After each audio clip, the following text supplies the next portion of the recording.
Bonjour à toutes et à tous, il est 15 heures et nous sommes le mercredi 3 juillet 2024. Mesdames et messieurs, bonjour et bienvenue sur Télé Djibouti pour suivre cette édition du 15 heures. Les titres de l'actualité.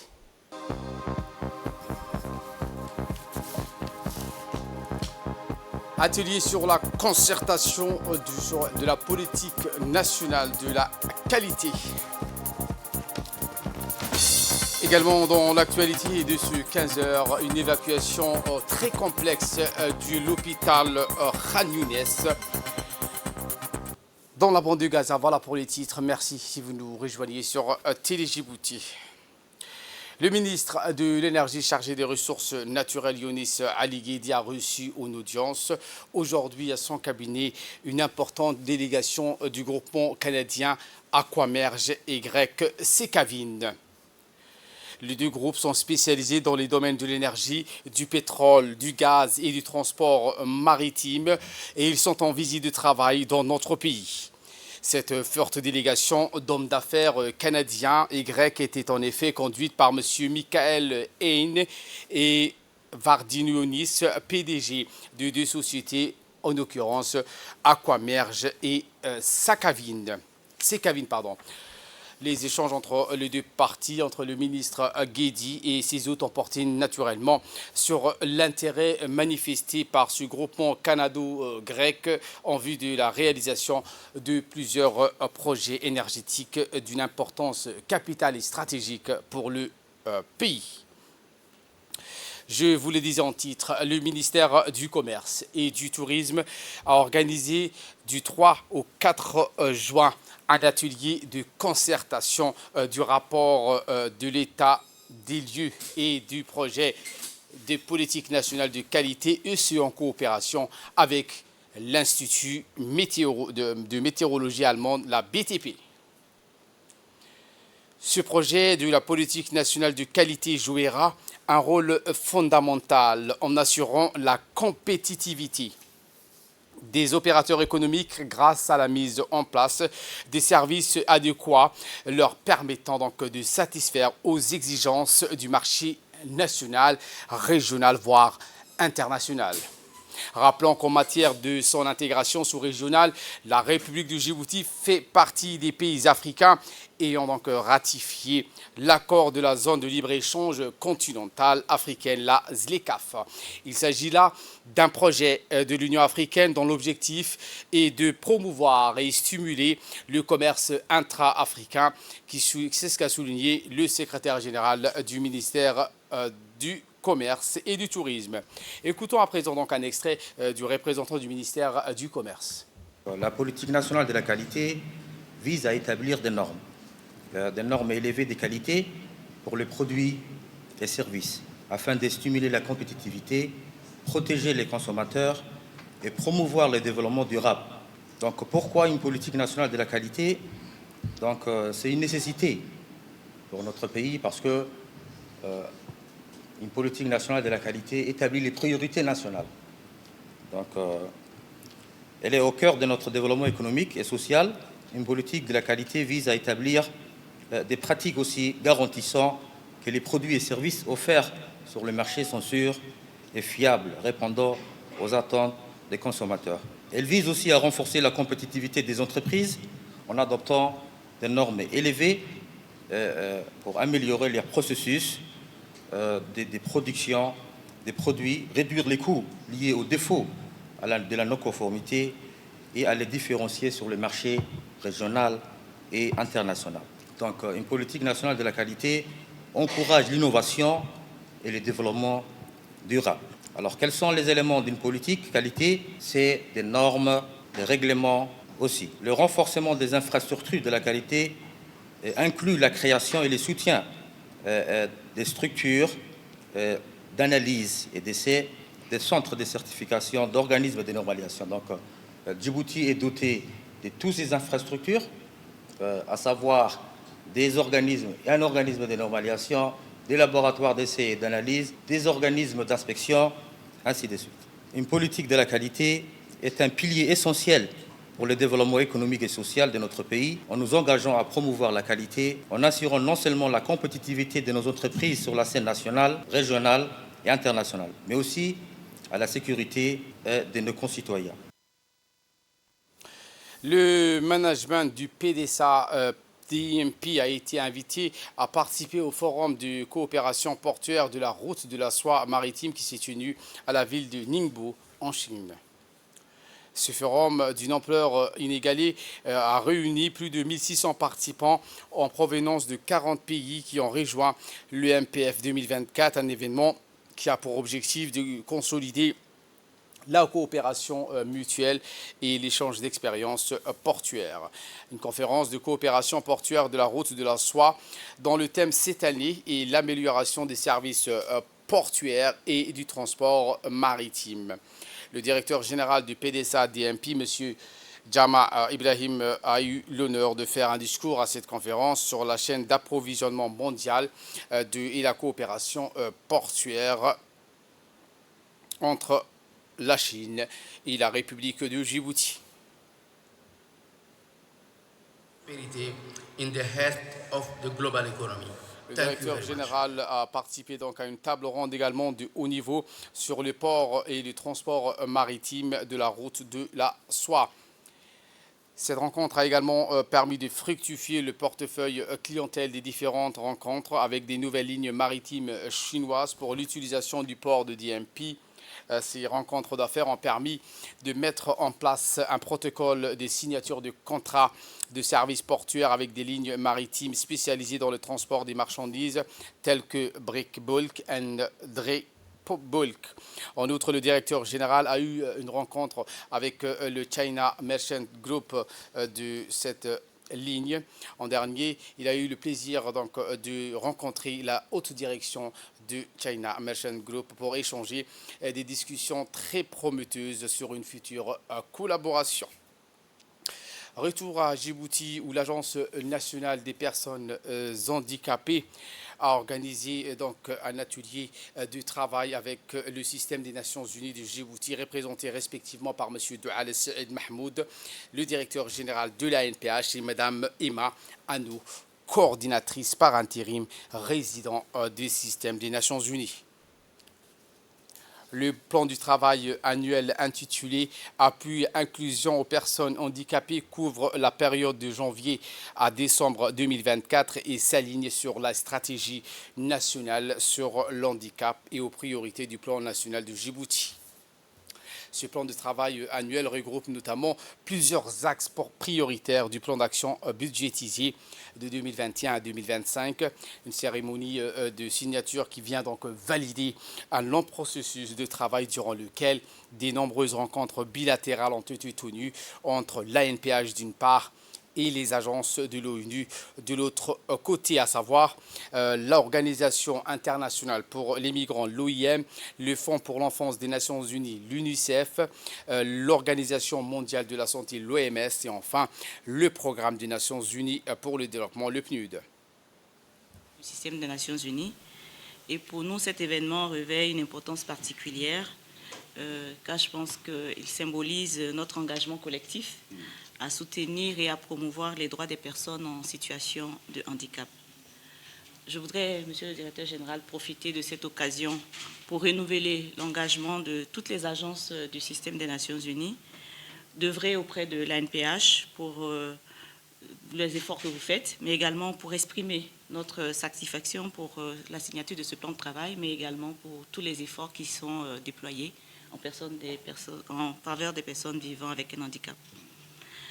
Ce plan de travail, je pense que c'est la deuxième année consécutive que nous joignons ici nos efforts collectifs, et cela dénote aussi de la qualité de la collaboration que nous entretenons avec votre structure et avec vous-même, sous votre leadership.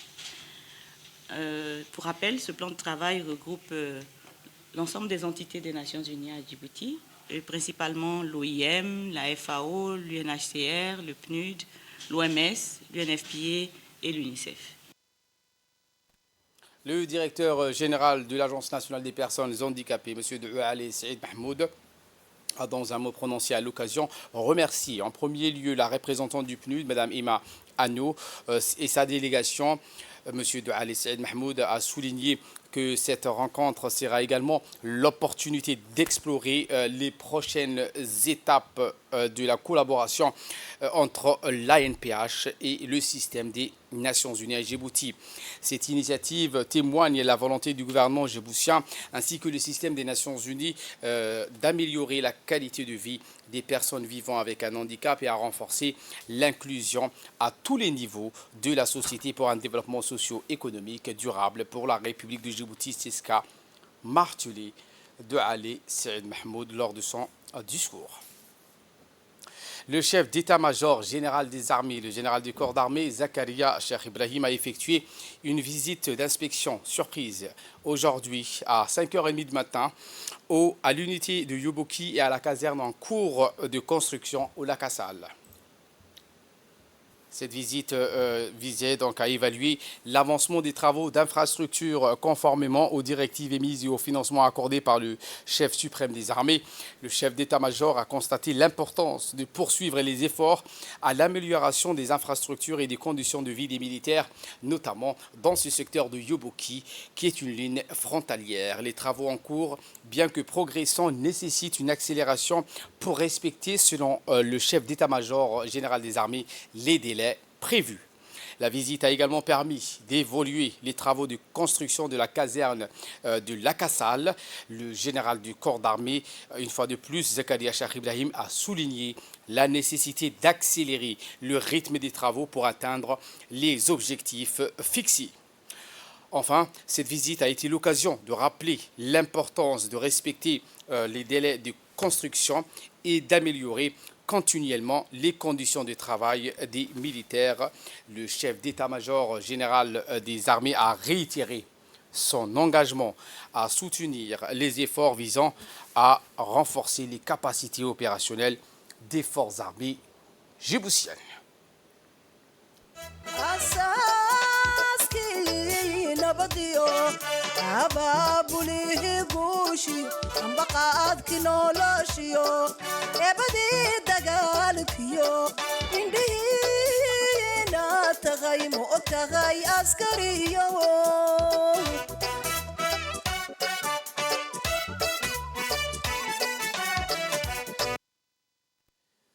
L'Union nationale des femmes djiboutiennes, en collaboration avec le projet USAID, jouait pour apprendre à lancer une formation des formateurs et formatrices sur le guide de soutien à la parentalité. Cette formation qui va durer du 3 au 4 juillet est destinée aux formateurs et formatrices de l'UNFD.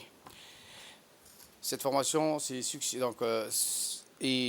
succède pour expliquer l'importance du guide.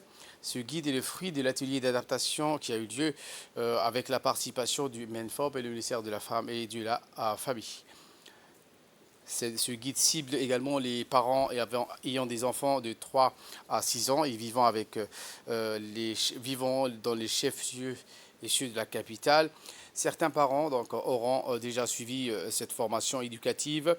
Le contenu de ce guide se concentre sur les différentes formes de jeux qui peuvent aider les enfants à acquérir des connaissances thématiques et des compétences essentielles et transversales pour son développement, notamment avec des jeux autour de la santé, par exemple, la nutrition, la sécurité et la bienveillance.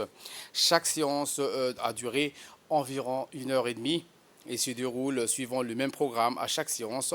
Un moment de salutation, des moments de réflexion, des discussions, des moments de jeu et une clôture de séance.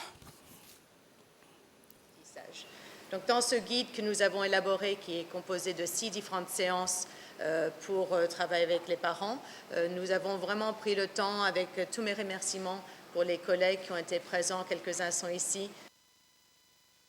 Je vous emmène à Tajoura, dans le cadre des efforts visant à améliorer les conditions de vie des populations vulnérables. La localité de Dougoum, située dans la région de Tajoura, s'est vu donc inaugurer le village dénommé Al-Houda. Ce projet a été financé par la fondation CAIF humanitaire du Royaume de Bahreïn et la mise en œuvre ainsi que la supervision ont été assurées par le comité de secours africain de l'ONG Al-Rahma International. La construction de ce village modèle dont les maisons ont été meublées avec les équipements nécessaires reflète les efforts sans cesse et continus de la Fondation humanitaire CAF et de l'association Ar-Rahma pour accompagner les initiatives gouvernementales afin de fournir un logement adéquat aux habitants, notamment les familles les plus nécessiteuses dans le pays, en particulier dans les zones les plus reculées.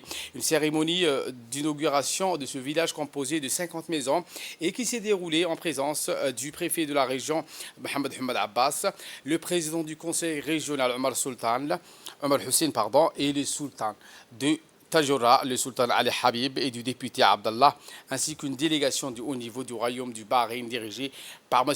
Tariq Al-Sheikh, directeur exécutif de l'association humanitaire Al-Kaïf. Ont également participé à l'événement le directeur par intérim du bureau régional de Rahma International à Djibouti, Dr Abdallah Fatouh, le directeur des projets Elmi Youssouf Tahir et le superviseur des projets de programme, M. Khalid Abou Kharaj, ainsi que les notables et les chefs de la localité de Dougoum à leur tête, Daoud.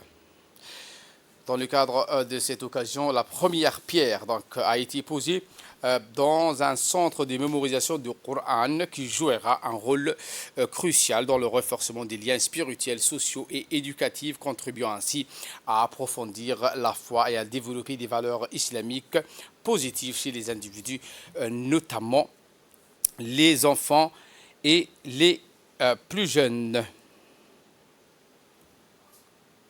Le président du conseil régional a, dans un mot fait à l'occasion, indiqué qu'il remercie les bienfaiteurs de la fondation CAF humanitaire du royaume de Bahreïn qui ont réalisé ce projet de logement social. Monsieur Omar Hussein a indiqué que ce projet est très utile pour les familles les plus défavorisées.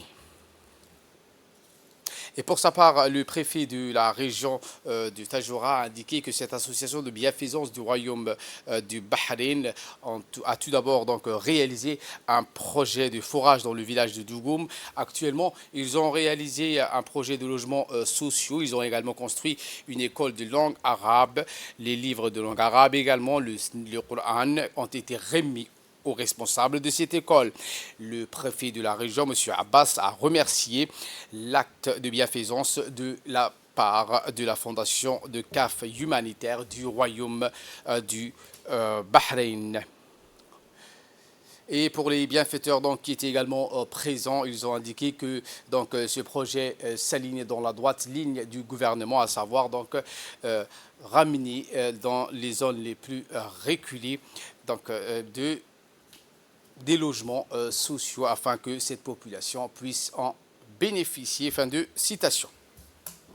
Un mot de sport pour clore l'actualité nationale. La Fédération djiboutienne de tennis des tables a organisé ce lundi 1er juillet la clôture de la saison sportive 23-24 et la remise des récompenses à la salle polyvalente du stade Al-Goulete.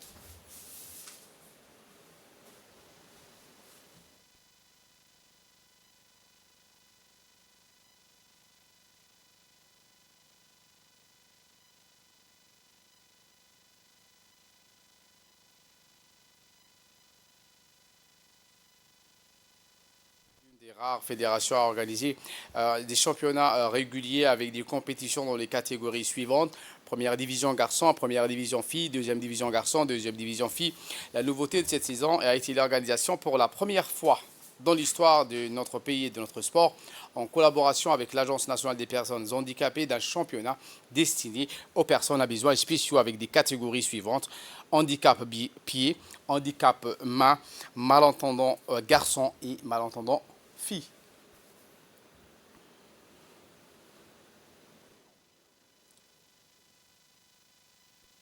Ce soir, nous avons clôturé la saison sportive 2023-2024.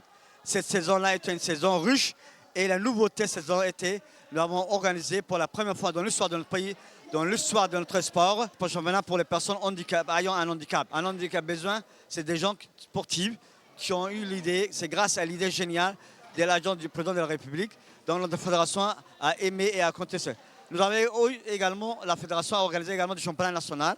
Cette année, le championnat par équipe a été remporté pour la 4e année consécutive par l'équipe des gardes-côtes. C'était une équipe sponsorisée par les gardes-côtes, par le colonel Waes. C'est une équipe très motivée et qui avait participé pour la première fois l'année dernière au championnat d'Afrique et s'est classé 6e. C'est une nouveauté. Là, nous remercions le secrétaire d'État au sport, son Hassan Mohamed Kamil, et le président de l'Agence nationale des personnes handicapées, M. Doualé, le colonel Waes, le colonel Sekeria, tous les sponsors qui nous ont aidés pour que cette année se déroule dans de bonnes conditions, dans de bons entraînements. Nous le remercions. Et dans l'actualité hors de nos frontières à Gaza, l'évacuation complexe de l'hôpital de Khan Younes. L'armée israélienne a récemment donné l'ordre d'évacuer à Gaza, ciblant les zones de Khan Younes et de Rafah. Cette directive constitue une nouvelle épreuve douloureuse pour des centaines de milliers de Palestiniens déjà déplacés. Les hôpitaux ont été contraints d'évacuer rapidement leurs patients vers des zones sûres, créant un défi logistique considérable pour protéger les équipements médicaux essentiels. Les médecins sont engagés dans une course contre la montre pour sauvegarder des appareils de radiologie, des équipements d'endoscopie abdominale, des échographies et d'autres outils médicaux vitaux. Voilà pour l'essentiel de ce 15h. Merci à vous de nous avoir suivis et très bonne suite des programmes sur Télé Djibouti.